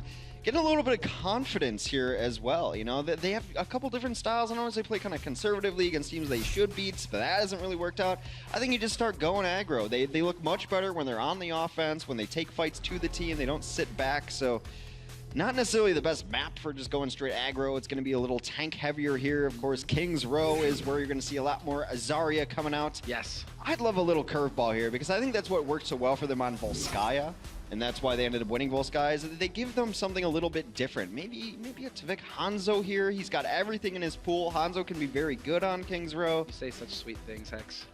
About Hanzo? Yes. Yeah, I have to make up for how I talk about Hanzo when I have to play against one. So I'm trying to murmur sweet nothings about Hanzo when I can here. Of course, you're going to see Hanzo's come out early on just to get the Sonic Arrow, see where the team is set up. Also going to be a very good Widow map. This is one of the best maps in all of Overwatch. I think it's universally agreed upon. No one dislikes King's Row. Everyone's always just happy to go to King's. Seems very balanced for both sides. Yeah, you know, everybody deep down, they want a monarchy, you know? Yes, clearly. Deep down, that's what it's all about. They're like, King's Row. Yes, there was a time. There was a time. No longer. So, Florida Mayhem on the offense as the away team. That seems clear enough. London Spitfire will be setting up on the defense. 35 seconds left, and already, I'm pretty happy about this setup here for London Spitfire. I'm always happy to see Widowmaker play. That's a really interesting stat, actually. London's only lost 2 hybrid maps, both of them being on King's Row, so clearly have not figured out this particular hybrid map just yet. I liked the title there more. Yeah, home field disadvantage. Disadvantage. Parentheses, man, they're a powerful thing. It's because they're from London, Hex. It's because they're from London. Oh, all right, yeah. I completely get it now. Thank God. What would I do without you? I honestly wonder. It'd be a very dull life. Don't give the people inside information on my dull life. Widow Battle comes out and Hureg spices it up right away to Vic. That's an interesting exit for the Junkrat. The reason you don't come out there is because Widow's always watching that door, looking for other Widows, but she'll take a free rat. Yeah. Farm up some more ult. Hey, there's the headshot on Madison as well. And Hureg, 2 clean kills, 4 hit shots. The damage is rolling in. And I like it. We've got the Shetland Pony in play here as well. Orisa on the high ground, setting it up for Profit. I just like that we all just hanging out up top of this, daring them to shoot at him. He's just part of the monument now. He's Mondada's hat. Hey, fair enough, because that will obviously help his healers. There we go. Huregi's got the angle. Nice Ryan shield positioning, however, from Swoosh will make it a little bit more difficult for him to hit some shots there. And he is just going to keep... There, this is a game of keep away. Huregi's like, all right, you rotate, I rotate. I'm going to stay as far away as possible and keep banging you in the face with my shots. This is what Florida has done very, very well, is to take interesting paths, interesting rotations, making London not play in their comfort zone up here. God. They are getting shelled from below by Profit, though. Oh, that's so much damage. Profit, he's almost got his tire already. Profit, it's just a matter of time, and there it is. Sure enough, does he commit to it? Yep, not going to waste any time at all. Goes charging out right into the squishies. Swoosh is the one to die, though. They've lost a big key part of their push here, Florida Mayhem. They no longer have a tank to hide behind. It's one of those unseen combinations that you don't think about until you see it. Getting the infra sight on the team, know exactly where they are, if your tire is going to be able to find pay dirt or not. They get a couple kills, does Florida here. Generally, attacker's advantage can be strong on King's Row. If you can regroup enough, you can take an uneven fight in the other direction. Closer actually used his Valkyrie there towards the end as well, so missing one of those support ultimates. Still in decent shape, though, as Hago's got his Transcend ready for the next engage. Exactly right. And Hago's just ready. He's waiting. And they're going to go right through the hotel, straight into the fight here, Florida Mayhem. Similar to last time, Swoosh will see if they continue with the long path, and it's looking like it. Halt Out into the open, though. That's going to delay things, but Swoosh, he still had some shield left. He'll be able to get out of there.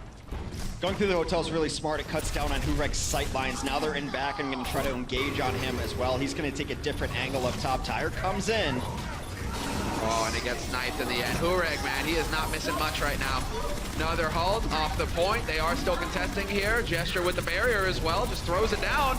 Nice D-Matrix there to cancel out the Flame Strike. And, well, it's just the trade. It's the standoff between both of these teams until they finally decide to commit. Both support ults getting thrown into the fight here for Florida Mayhem. Super and Zebasai both committing. And Prophet yet again. Another kill on Swoosh with the Tyre. That's enormous because Swoosh had his Earth Shatter up, looking for some redemption after some less than ideal shatters that happened on Lijiang Tower. I think he completely missed about 2 of them. He's gonna have to wait till next time. Actually gets off of the Reinhardt holding shatter, gonna go to the Winston instead. They've had enough of Hureg. Oh God, man. Prophet has done 4.3k damage so far. Tvik, he was playing on the Junks as well, only 2k. I mean, he is just pummeling them. Hureg as well, up past 3k damage. Like the DPS right now for London Spitfire, they're just pulling ahead. They could be what's making the difference.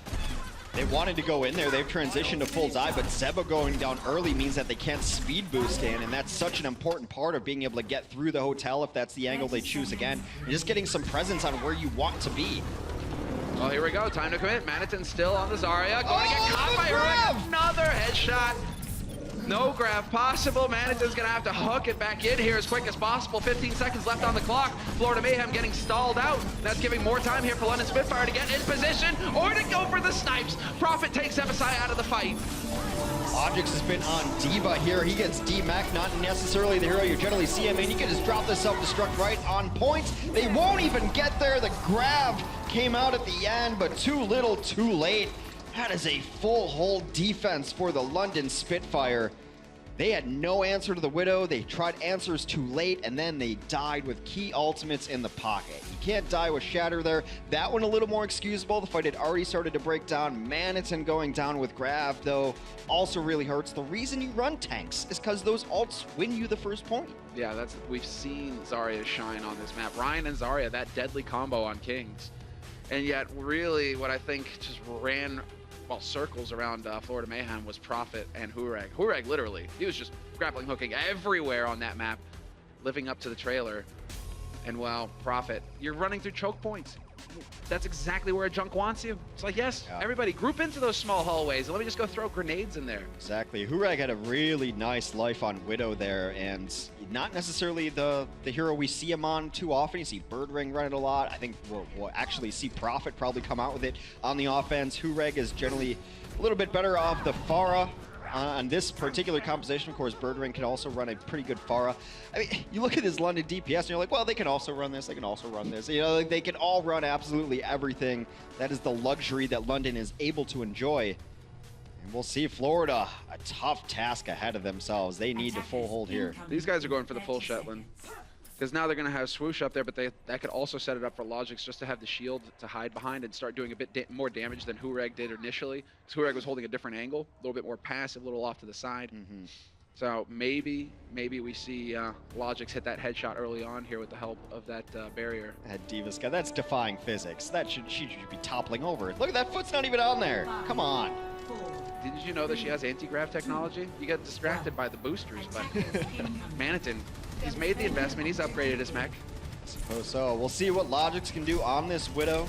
They immediately switch off. They don't want to run a Widow battle into an Orisa shield. Very smart. Gonna run a McCree instead. 3 tanks on the ground for London, and of course Moira and Lucio will be there to keep them alive. Yeah, and Hago, man, look at that. He's already nearly up to 40% on his ult. He's like, yes, do damage to my tanks. That's great. I'll just keep healing him up. I'll get that ult that much faster. Prophet just charging straight into the pony, and Swoosh wiped off the face of the planet by Gesture. Leaves nothing but a smear. They just ended up boosting over toward that edge there, and then the Roadhog is so good at cracking shields. They don't have the luxury to not fight on point. They only have 50%. That's all London needs to take this map in the series lead. Well, there we go. Tvik manages to find the one, but we've lost that of Zebasai as well as Manitin here for Florida Mayhem. It feels like it's only a matter of time. A couple of them are still alive. Swoosh with the swap onto Winston to get back into the fight faster, and Logix comes alive at the very last instant, and it looks like Florida Mayhem, they might be able to keep this going. Interesting that Prophet hooked him, decided not to even engage after that. He just wants to get out alive, and sitting there trying to get the shot might have cost him his life, as he was probably still in the sight line of Logix, who just crushed that last push. However, London sitting on some good ultimates, most notably Coalescence. And well, Gesture, he's got that shatter. Mine's raining in, and not a pleasant thing, but hey, they are going to contest here, Florida Mayhem. It is going to be out and out chaos, and there we go. The shatter connects with 2.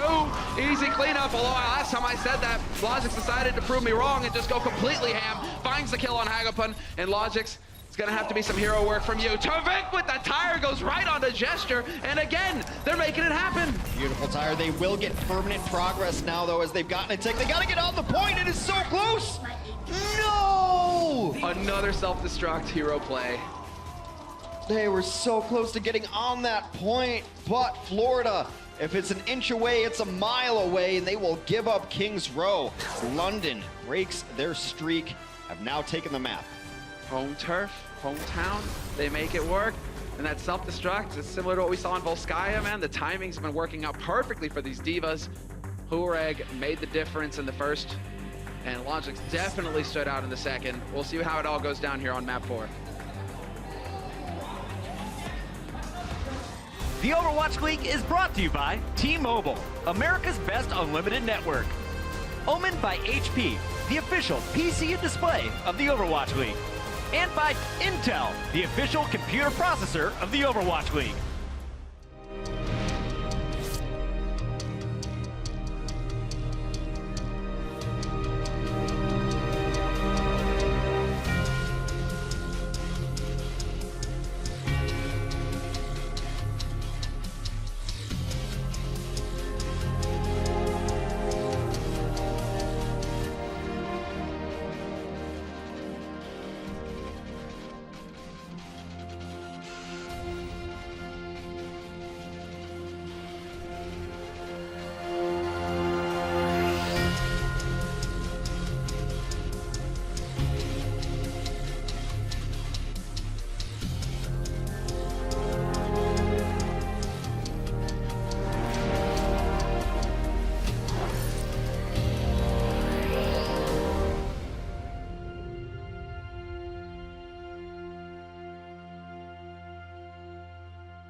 to the party.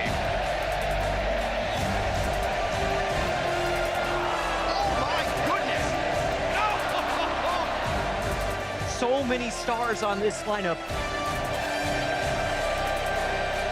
And this is where we see the high-quality Overwatch, everybody.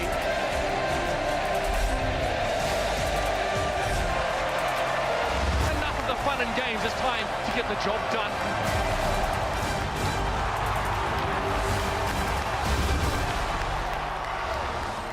Welcome back, everybody, to stage 2. Well, this is potentially the last map here of this series. 2-1 in the lead, London Spitfire over the Florida Mayhem. Hex, going into the last map? Yeah, we are. We could be going into map 5, though. That's why, you know, I'm a little trepidatious about that. Because map 5 is kind of a London specialty. They tend to take games to 5 against opponents. Miami's still with a good fighting chance here. We're going to go get our kicks on Route 66 here. Head off in the diner. Rawhide? There it is. All right. Yeah. We'll work on it. We have some ideas for Rawhide. There it is. I'm going to abuse this. No one should have given me this power. I mean, it is an ultimate power. We have to take it away from Doa, though. He can't be the only one to say Rawhide. Nah, Mitch does it a lot. Mitch abuses it. Mitch abuses saying Rawhide. Too much. All right. No more of that. This is Route 66. Miami still... Florida. God, I just talked to you about why I say that and how I say it. Florida still fighting for their lives here. Looking to get another victory on board. London is up 2-1 in the series as we enter our 4th map here.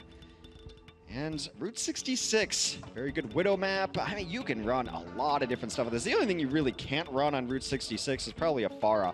What's interesting is when we get to the end, it becomes a little more King's Row-y. You start transitioning into Reinhardt's and Zarya's, that long corridor, if it even gets that far. Before that, though, first point, very popular for Sombra. Really good health pack situations here. She's got her own pack through the tunnel that she can flank through and hang out there. The main pack in Big Earls down there is going to be helping out for your team. There's also even a smaller pack towards that spire to the right that if you have people kind of flanking around, it's good. I believe this map was built with flankers in mind. There's just simple flanker paths. There's like the main path up the street, then there's always a left, there's always a right. Flankers can absolutely dine on this map. London Spitfire. A little bit interesting, the Sombra defense that they're running here, because on Volskaya, if you recall, it was Hago who ran the Sombra on the support role. This time they're gonna get a DPS role in there too. So it's just map dependent, pack dependent on what you feel you need out of your Sombra. Yeah, triple support in a way. We'll see. I mean, they will have that Discord, and so kind of best of both worlds, perhaps. Swoosh. It might be to have that Discord just to completely continue obliterating Swoosh and make his life a living hell. They really don't seem to want to let up on this guy. They heard that he likes teriyaki, you know. And somehow that bothers them. And that just bothers them. They're more original beefsteak. Yeah, they're done with this guy. Get him out. Get him out. Interesting, that pack hasn't been hacked. Yeah, you kind of just want to deny that. You're generally not going to be over there as a Sombra, but you want to take it away from the other team. So far, there's been absolutely no resistance on this defense. They want to give them the angle so far. And now is when the fight is going to start. Tvik getting pressured. So backing up. Bloodless so far, Summer. Well, they've got the EMP now. So that's Hureg. We'll be seeing if he decides to set up the angle. You got Tvik trying to keep that long range, but there we go. The hack comes out. He doesn't care. Hits the headshot on Hureg. All right, McCree, kind of like Reaper. It's just like, oh, I'm hacked. I'm still going to kill you. It's fine. When your best ability is your basic ability, the hack does not bother you all that much. Manaton out of the mix, though. It seems like London wants to back out. They're not giving this up. They just want to reset just a little bit before they come back in. They want to make sure everyone is here at the same time. And now they're going to flank around and try to engage. Up to 50% on our next hack. And there we go. Zupe point blank. That's a feel-good moment. The volley on Prophet gets rid of that Tracer. But the point only just now, no, it is still getting challenged by Woohyol. Woohyol making himself a very difficult target to hit. Hiding out there in Big Earl. Zupe, however, another shot onto Hureg. Hureg not having the best time here on his Sombra. Gesture has taken out Zebo in the backline. That is a really big kill right there. Transcend going to come off into this Primal Raid, try to keep everyone alive and still look for more damage over the top is Zupe. Now they've got them fully back into the corner. Not where you want to be. Zupe brought his orbs today. Yeah, he's been really playing those angles sharp. Nearly had a headshot there earlier with the volley as well. And that will be it. First point picked up here by Florida Mayhem. They have made progress. They've got 4.5 minutes now to get it over to the second point to keep things going. Somewhat reminiscent of Volskaya first defense from London, where they just didn't really get aggressive on it until it was too late. Then they took an interesting angle on the bottom there. trying to just flank a little bit and cause chaos, and they never really pressured Tavik, who was on that McCree. Never really got anything in his face. They sent Gesture after him, but Gesture just wanted the mercy there. Tavik has been doing whatever he wants, and you can't leave long-range hit scan uncontested. Sick work, and there we go, the cancel! Tavik with the quick reactions. And you gotta give it to Zupe. The man is on point right now. You could tell that Hureg was hunting for him, but he was playing the angles correctly, Zupe, and just making sure that he couldn't get EMP'd. That EMP, I think, went off on part of it. I didn't see if it really affected anybody, though. It did end up at a 0% on the EMP charge. However, it will matter for naught as Hureg has switched over to Widowmaker, which I think is extremely smart for this section of the map. Really long sight lines, a lot of verticality. She's already up on the ledge there. And it's very difficult for tanks to even dive that because you can duck behind the ledge and then use your grappling to escape to a different ledge. And you're all the way back with your team. So Hureg, I think, with an intelligent switch here. And now it's just a question of how do they deal with this. At this point, just put Zupe on it. Just let Zupe snipe. Yeah, man's hitting shots. You gotta come through the main entrance as well here. Couple of choke points. Once again, Florida Mayhem moving together as a unit around the flank, trying to get onto that high ground perhaps. Get a little bit of pressure going here, but Hureg is very good at maintaining distance. That's setting it up for Logix, though. Logix was hoping to find the big kill. There's the pulse in the middle. Lots of damage dealt, but no final blows. Manitin is gonna be the one to make it up. He finally hunts down Hureg, but Prophet is there to end things for Zupe. Zupe out of the mix, but it does seem that Florida has the momentum here. They're chasing down tanks. That Primal Rage going to keep him alive and perhaps stall out at least for a little bit. Gesture giving up his own life so that his team has time to get back into a decent defensive position here on second point of 66. Hago going down late, though, is not the stagger they wanted. Gesture will get out alive. No need for Hago to even be in this mix. No need for Closer either. Surprised they didn't do a full regroup up top. However, you don't really want to hang out in that hallway against a Tracer like Logix either. Yeah, you still have Hureg up there, who was on the high ground, but he backed off, waiting for his tanks to resurrect. Gesture getting topped up there by Hago and by Closer, giving them some free ult charge. That's going to be a feel-good moment for him. And they're going to come crashing through as a unit together here. London Spitfire looking for the fight. Sound barrier has been committed here by Closer. That's going to make life a little bit easier. Pulse missed. Hureg just barely surviving. Nearly gets a kill on Logix to trade him out, but Logix, sneaky bugger, gets out of there. Zupe is taking down Prophet yet again. Here comes the blade from Tavik. We'll take down Wuyal. That is 2 quick kills, 6v4. They're going to force out a Transcend as well. Yeah, but the sound barrier is there to cancel it out for Florida Mayhem. London Spitfire having some trouble here to close things out. Instead, it's Zupe, 2 big kills, chucking orbs into the choke point. He gets rewarded. And while Gesture trying to do something, will eventually go after the guy getting all the frags for Florida, but it's too little too late. Gesture's been the only one really getting anything done for London so far. He's been jumping on the back line, keeping everyone alive. I really just think that the Gesture engagement for the Primal Rage was smart. That was fine. They have to deal with that. They have to deal with the cart. But the fact that the supports were so far forward, knowing that Gesture was in his Primal Rage mode, just trying to distract, caused them to lose Hago and Closer before that next fight really started. They never really got the gauge that they wanted because they ended up staggering, even though Gesture was just out there to buy time. Well, next fight has come through here. Once again, Gesture creating space for his team. And they don't really care, Florida Mayhem. They just go charging right into the mix. Prophet, however, will snipe Zebasai. A lot of supports getting rolled over here. Prophet made it his personal business to get in there and kill the back line. He gets his job done, and that will force Florida Mayhem to give some ground. Well, Prophet's got to be angry because I think 0 for 2 so far trying to take down Zupe in the back line. He got himself volleyed in the dome a few times. There finally exacts a little bit of revenge. Now the DPS and tank duo for Florida is loaded, ready to go. Hago has done so much, he's going to have another Transcend, which could help them a lot. But Logic's going to try to force that out early at the very least with the Pulse Bomb. Keep things alive, exactly. He can get that triple blink into the back line if he wants it. They are grouped up. There we go. And yet again, misses the stick. Unfortunately for him, that does force him to clump up. And Twick, a second too late to capitalize, but he will make up for it in the end. 2 kills on Hago and Hureg both. Gesture finally drops him. Gesture takes him down, but not before he eats a volley of rockets from Manitin. So now Florida also in another great situation. Prophet unable to escape with his life there. Florida continues to push. They've got everybody on the carts. London needs to keep this alive a little bit longer so they can get sound barrier. Problem is Zebo's probably going to barrier right into this. Yeah, they died early enough where they can actually get out here as a unit. The sound barrier gets committed immediately, though.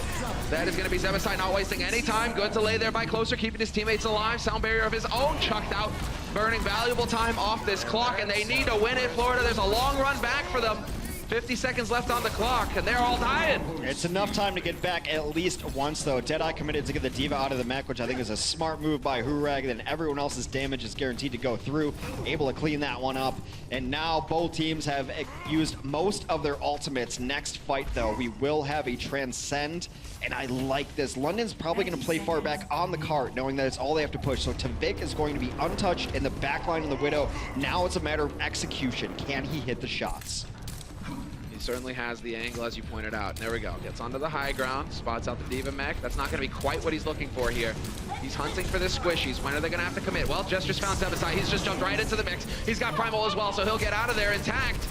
And well, long-range shots getting put in here by Tvik, and there's the trance getting forced. Logic's down low, but he gets the recall. Trading fairly back and forth, and now it's the out-and-out fight. But London Spitfire, the 2 big kills coming through, may be the turning point. That self-destruct not really going to do a whole lot. That's a new mech self-destruct just to keep some pressure on the card, but they are quickly exterminated immediately after. Manitin will fall, and that is where the cart will rest for the Florida offense on Route 66. And Gesture can just be a hard carry on Winston sometimes. He was the only one of note, getting a lot done early on. I think a little miscommunication caused them to lose second because I think what Gesture was doing was the correct move. His supports are so eager to help him that they were out of position a little around the corner, and it was a good pickup by Florida to realize, why is he back here? What's he doing? Oh, he's trying to keep us distracted, and then they just went and hunted supports, ended up losing second for it. And again, able to completely nullify what I thought was a good switch from Tvik there. He's on cleanup duty in the back. It's kind of one of those checkmate situations like Gibraltar. You get a Widow up there, and no one can touch you. But then you got to account for Gesture. Yeah, the man is going to get in there. He just has Primal Rage all the time. Because he never dies, so he's not spending time in spawn. His healers keep him up constantly, and he just gets to play super aggressive. He has Primal Rage up nearly every fight. It's insane. Well, they just don't do much dying, these tanks. 3 deaths for Gesture, 2 deaths for Wuhyal. I mean, they are certainly getting in there, staying alive, remaining a constant threat.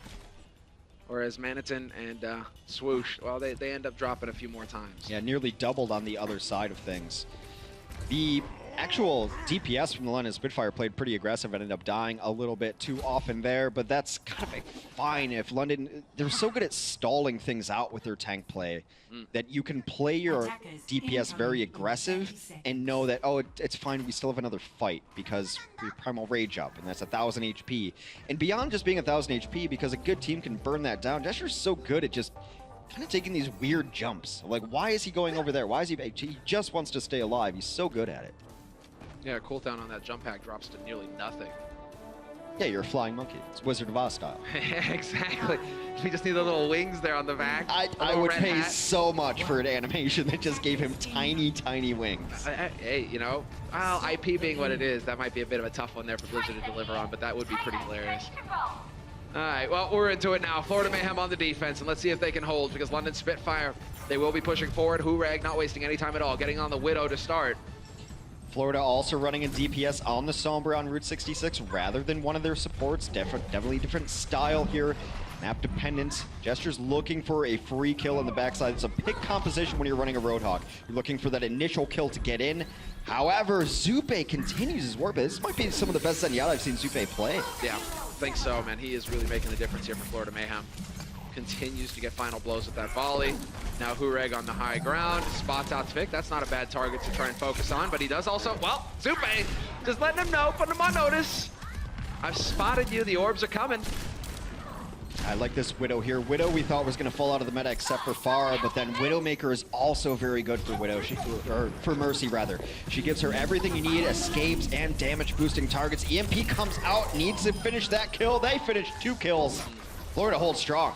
Yeah, delaying things further here.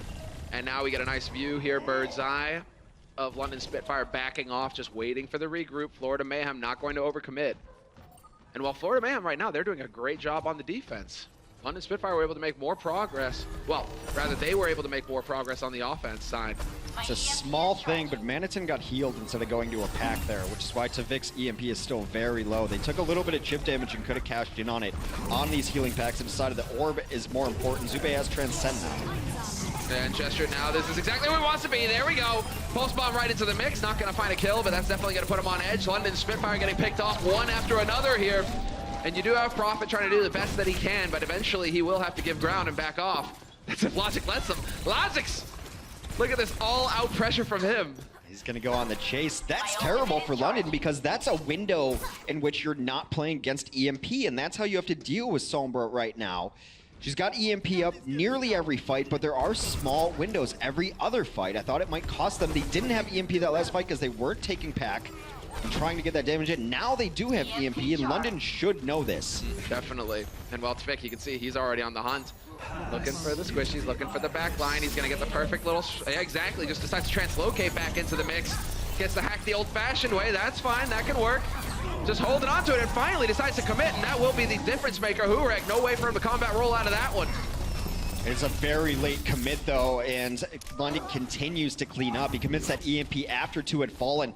Maybe took a little bit too ambitious of an angle. Wanted to see the scenery here of Route 66. Was out of the fight when it began, unable to EMP until things were a little too late, but Florida still wants to contest. Yeah, Florida does exactly that. They're trying to go for a bit of... Oh! Pulse not going to find it. That's Logix instead, taking down Gesture with his ultimate. But this is really just London. They want Florida to start trickling in here. Just give us the kills. Keep doing that. But Florida at the same time, they're buying valuable time. They're actually delaying things quite a bit. Florida's fine with the trickle in. They've got their tanks out here still at least buying time. They could turn this fight around. A Transcend comes in, could make all the difference in the world. Hurek has to get out of there. It's a lot of damage. Now not able to go through for London. And Florida has everyone back here now. Now it's going to turn into a real fight. There we go. That's the snipe that they were looking for, but so much damage dealt already. Hurek right on the edge. Barely gets back around in time to safety. And this will be the turning point. 2 minutes 43 left on this clock. But a stellar defense so far for the Florida Mayhem to get that into overtime on first point. 2.5 minutes. Hey, that cart takes a long time. This is a long, windy road out here on second point of Route 66. Cart just now gets going. Remember, the win condition for London is they simply have to complete the map. If they do it in overtime, does not matter, as Florida fell short of the final goal. This is where everyone wants to position up here. You've got the supports very safe in the backlines, but Prophet's going to be trying to harass them early on. Yeah, no shenanigans from Tvik with the Widow. He goes straight to Soldier. We saw that from Hurek as well for London Spitfire on the defense. This time around, Tvik working his way up to that tac visor very quickly, already at 50%, just doing the constant damage. That's what he's all about. Hurek here with the Deadeye, though. He's going to be the zoning if he catches him out in the open. The shield is gone from Winston. That could be a sign to go for him. Hagopan, however, gets a snipe on Logix. Everyone's in the same spot up top. They're going to Soundbear and try to get into this, but a flash and fan will take down Swoosh. Diva in his face for Hurek, but he decides to just pop that anyway. Gets Diva very low. London continues to clean this up off the back of a Transcendence. Florida just kind of really clumped up there because they wanted to get everyone in the sound barrier, but London just paid them no mind. They barely even pressured that. We're happy to take their medium range damage from Hurek, and tanks were kind of just playing that game where they're baiting out cooldowns. I'm jumping up, now I'm down. Yeah. Just wait for them to challenge on the payload. They have to do it eventually. Their time to shine, and Prophet, he's going to be happy about that one. Oh, that cancels out the tac visor as well. Tvik is going to be sick. Gesture down for the other side. There goes Swoosh. Both teams without a Winston now. It's going to come down to some of these Tracer mechanics. He self-destruct will buy some time on the point. And speaking of time, only 60 seconds left. Prophet in the back line will exactly bench on Zupe. Finally, he's going to be feeling good about that one. And they're only, well, they are definitely going to be able to roll this forward into the second point now. We will be making progress. 2 minutes left here for London Spitfire to roll it home to the third and win this series 3-1. Florida Mayhem, if they can just hold, we could go to an overtime fifth map. Florida's only got their Primal Rage. The Primal Rage on the other side from Gesture could end up doing a whole lot as far as just getting progress and knocking them off the card. Definitely an economical advantage for the London Spitfire as we go forward. That's not a 1v1 you necessarily want to take. Gesture forced out the Primal Rage already. That's a big one. Managed to catch him out. That's uncharacteristic. He was way out there, and he's just hopping all the way back here to the back line, letting them heal him up. Gets a full charge of their own. That's a feel-good moment, at least trying to figure out how to make that work. Swoosh decides to go Primal as well, and that's Hurek with the Deadeye. Looking for the pick, but that's not easy to do when your opponent's got 1,000 HP. Well, Winston wants to live through his Primal for sure. The last thing you want to do is feed 1,000 damage points to the other team as far as ultimates go, especially when you're in a good position, ultimate-wise, like London was. However, the supports for Florida take down their counterparts on the London Spitfire. That is a complete reset now. We're down to about 2 more fights here. My tactical visor is charging. Yeah, it is. In fact, it is. 19% away. A little bit more than that now. A little bit less than that, rather, here for Spic. Self-destruct could be big. Tactical visor. Florida has now switched the econ in their advantage now, as London was unable to extract the value out of their ultimates that they needed. We're going to start it off with a sound barrier from Florida. Yeah, looking for the commit. Gestures giving ground. Hoping to get the kill onto Logix. We will have Logix getting the snipe on Hureg instead, and Gesture just backing out. Enough is enough. Let's go. He's done with that one. Logix yet again stepping up here for Florida. It's a perfect parsing out of ultimates as well. They use Sound Barrier and Pulse Bomb, but look what they still have. They still have a Transcend and a Tactical Visor. The last thing you want is to overlap those ultimates early on. Now they still have advantage for the next fight. Sound Barrier for London could be key. See how many people he's able to hit, and Prophet could always turn things around. I've seen that man 1v4 the NYXL, so he's got a Pulse Bomb ready too. Not out of the woods yet for Florida. They could be looking for it. Spic on the high ground though. Just waiting, and there we go. Sound Barrier has been committed by London Spitfire. This is the do or die moment, and Hureg starts off strong with the kill on Zebasai. Hureg decides to take matters into his own hands. 2 kills for him, and Prophet chimes in with a kill on Zupe, and 1 more on Swoosh. Well then, Hex, you did it. Both DPS stepping up in a big way here for London Spitfire. Tavik got killed with his God! They're on him. Prophet will take down his counterpart. Tactical Visor comes out, but Transcendence going to ruin that day. They're trying to regroup now in spawn to be able to come back and but the bouncers at the door. Prophet takes down Tavik yet again. He's a madman. Oh, this time Swoosh is going to have the later one, but out in the open, Swoosh gets picked, and London Spitfire succeed. In the chaos, Florida Mayhem just not able to keep any bodies to contest that cart. And I see you shaking your head, Hex. Florida's been so close, so many matches. They're so close to breaking it away. I think the tale of this second half especially is dying with ults, not a great thing. King's Row, they died with a shatter, they died with a grab, never able to get the fight that they wanted. Tavik going down there. And then what can you say? Prophet's a magician. Just absolutely wins fights that maybe no mortal could pull off. But Prophet, God, he's so good. I thought the supports actually for Florida played very well today. They got their ultimates up. They were doing a lot of damage. Some signs of life from Florida, but London continues to prove why they're one of the best teams in the Overwatch League. Still quite a bit of ground to cover for Florida Mayhem to be able to catch up to one of the top 3 teams in the league.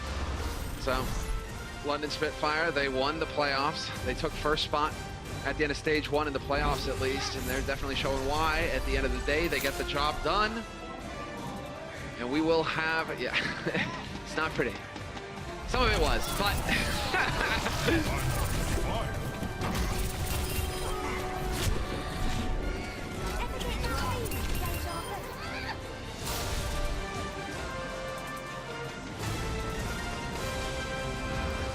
The Overwatch League is brought to you by Intel, the official computer processor of the Overwatch League.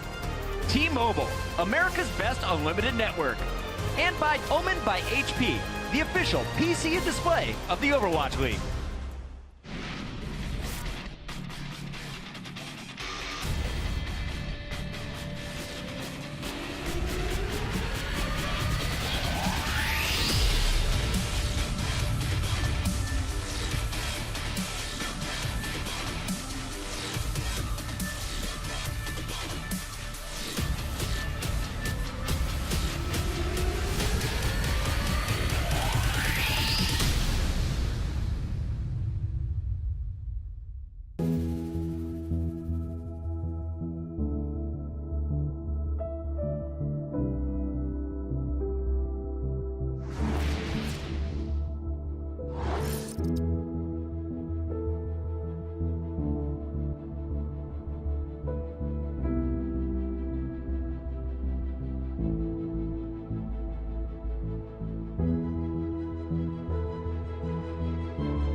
Welcome back, everyone. This is Zoe. I'm joined by Hurek from the London Spitfire. Congratulations. You just walked off the stage with a victory over the Florida Mayhem.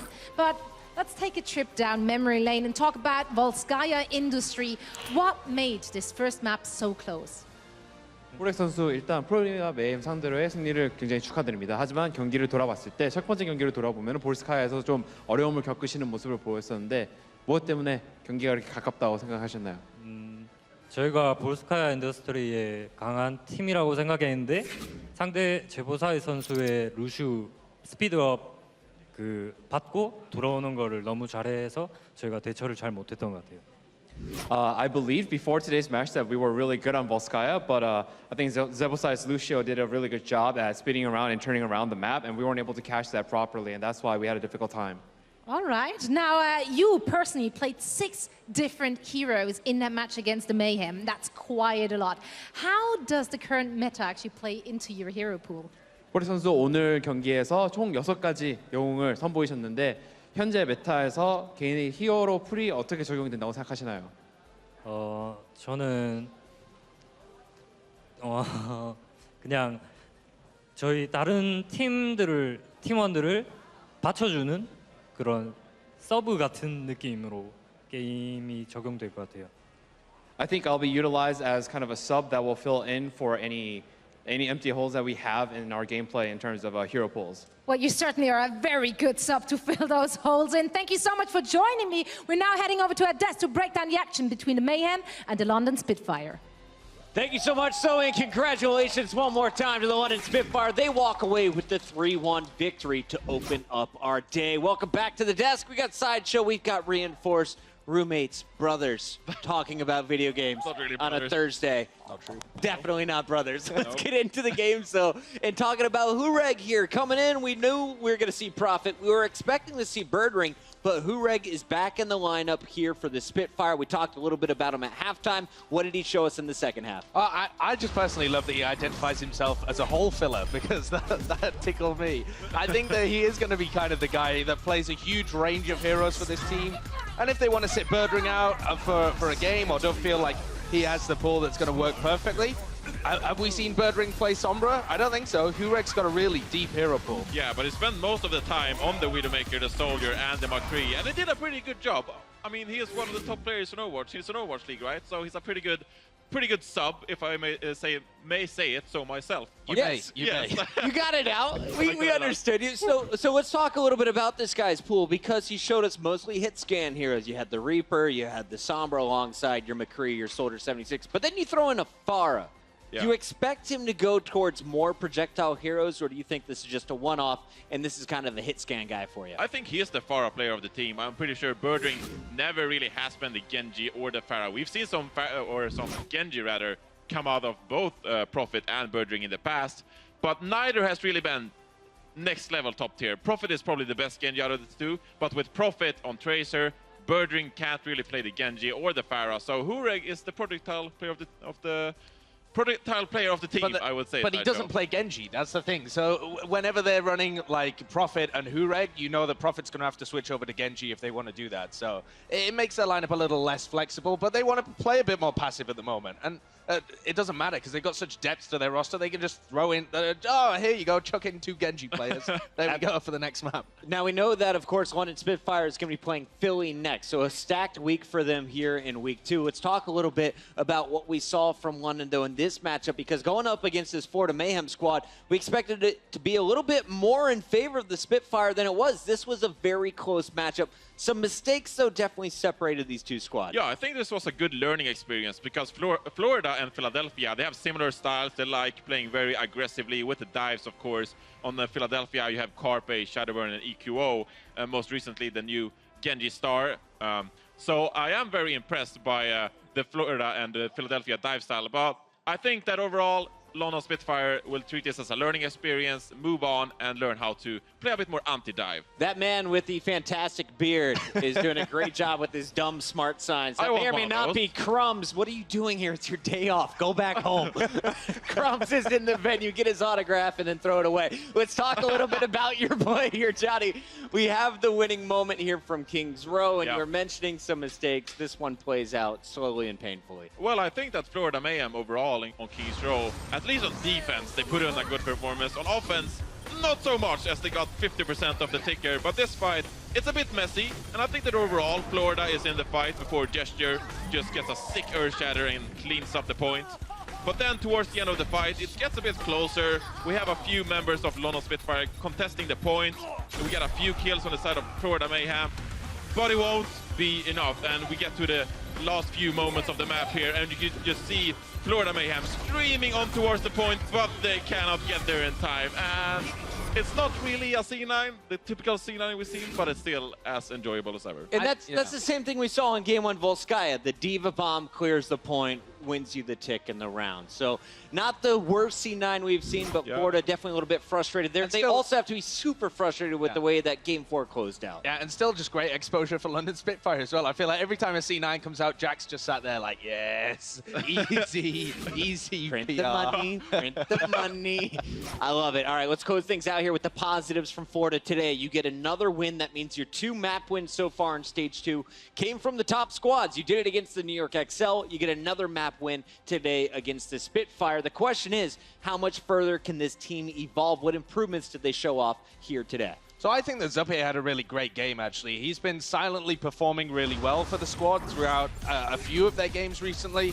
And now that they can play a little more aggressive and don't have to rely on the Mercy, this is where Zuppe is having his performances. He had a great Sombra gameplay, he had almost 5 players every time he used an EMP. He would get almost 5 players from London Spitfire. And when he moved over to the Zenyatta as well, he was getting crazy picks all over the place. Yeah, and overall, just great dive setups coming out of the Florida Mayhem. I mentioned before that London Spitfire is one of our more defensive squads. So Zuppe, he has a lot more space, a lot more time to do what he wants to do. And you can just see in these highlights that he gets the kills and he gets the EMP setups fairly well. So big, impressive performances from everyone on Florida, I'd have to say. I like it. Logix to Vic, entertaining to watch, but keep your eyes on that support, especially when Sombra can be in play. Florida falls at the hands of the Spitfire, which means your player of the match, sponsored by Omen by HP. Well, it's a Spitfire member and none other than Prophet back again. He closed out that Game 4 on a 22 elimination streak, basically put the team in his backpack and carried him all the way home. But he put on a show throughout the entirety of the series. I think it's good that he has Birdring alongside him on the London Spitfire, because otherwise this guy would be the #1 on the leaderboard of player of the match performances, I would have to say, because Prophet is so good on so many heroes, specifically the Tracer, as we've seen. And it doesn't matter. Usually we categorize Tracer players. Either they're tank busters, or they're more of a Tracer versus Tracer, backline kind of hitting Tracer. But Prophet, he just does it all, man. Yeah, he does whatever he wants. That's the great thing. He's got the skills to be able to play aggressively or to peel for his team when required. And I love the fact that he has such synchronization with the rest of the team on these dives. He's able to get a crazy amount of eliminations, really like way more eliminations than he does final blows. If you look at the ratio between the two, twice as many eliminations. Whereas we look over at Logix, he's more of like individual. He's actually finishing a lot of the kills. So Prophet's a team player as well. They know how to play around it. There's so many people that could have been our player of the match today. We were thinking about Wu Yao, we were thinking about Gesture, but you can't deny Prophet. The kid is just too good. That is going to do it for our first match of the day. But coming up next, we got the Outlaws and the Fusion. Winner could be in first at the end of the day. We'll be right back with that match after this.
The Overwatch League is brought to you by Sour Patch Kids.